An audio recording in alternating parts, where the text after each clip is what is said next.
Benvenuti in questa cartolina di Caorle nel periodo natalizio.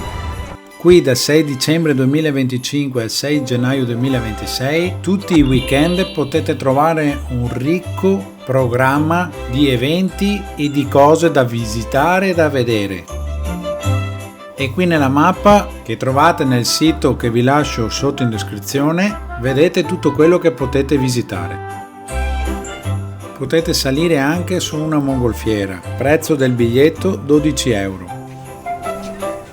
Visto che siamo qui, vado a visitare il santuario della Madonna dell'Angelo, che vista la sua posizione è un luogo fantastico per ammirare il tramonto e fare foto stupende. La tradizione racconta che alcuni pescatori trovarono in mare una statua lignea della Madonna con bambino che galleggiava nonostante essa poggiasse su un piedistallo in marmo. Solo dei bambini riuscirono a portarla nel Duomo, da cui però scomparve il giorno dopo per essere inspiegabilmente ritrovata in un secondo momento nella chiesetta sul mare, che prese quindi il nome di Chiesa della Madonna dell'Angelo. E qui, fuori dalla porta, leggiamo che nella spaventosa inondazione marina del 31/12/1727 l'acqua era salita fino a questa crocetta, senza che una sola goccia penetrasse nel santuario.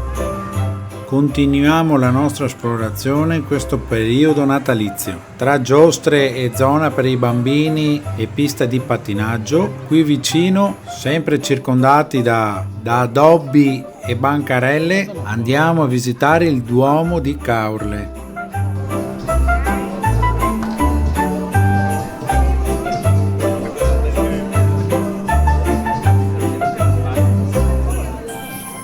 Ma prima di salire sul campanile, entriamo nel Duomo.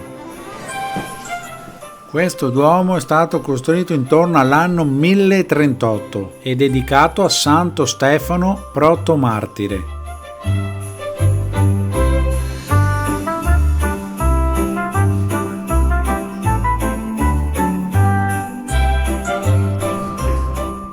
E poi al costo di 3 euro saliamo sul campanile, da cui potrete ammirare un panorama a 360 gradi dai suoi 28 metri di altezza e dall'ultimo dei 7 piani che dovrete salire per ammirare quello che si riesce a vedere da queste anguste finestrelle.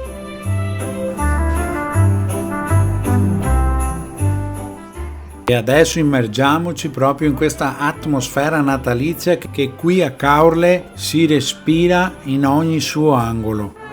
Dalla casa di Babbo Natale a quella del Grinch, al grande albero di Natale,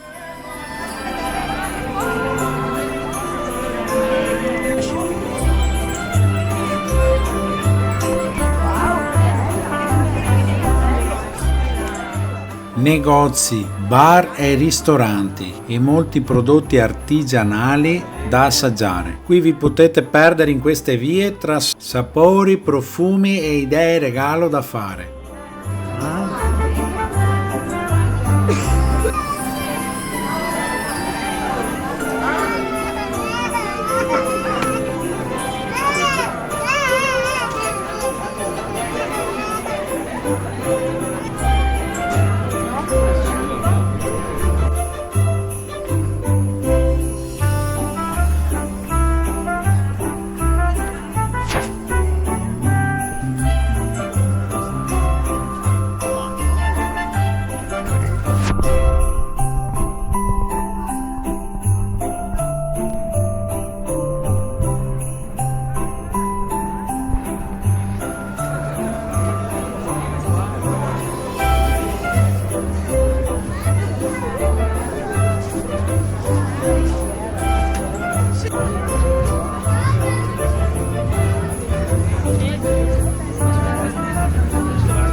Spero ancora una volta di avervi dato un'idea di un luogo da visitare con la famiglia E dopo aver visto l'arrivo di Babbi Natale in moto, vi ricordo che nelle schede finali vi lascio altri posti e esperienze che potete fare nel periodo natalizio e io vi faccio gli auguri ancora una volta e ci vediamo nel prossimo video. Ciao!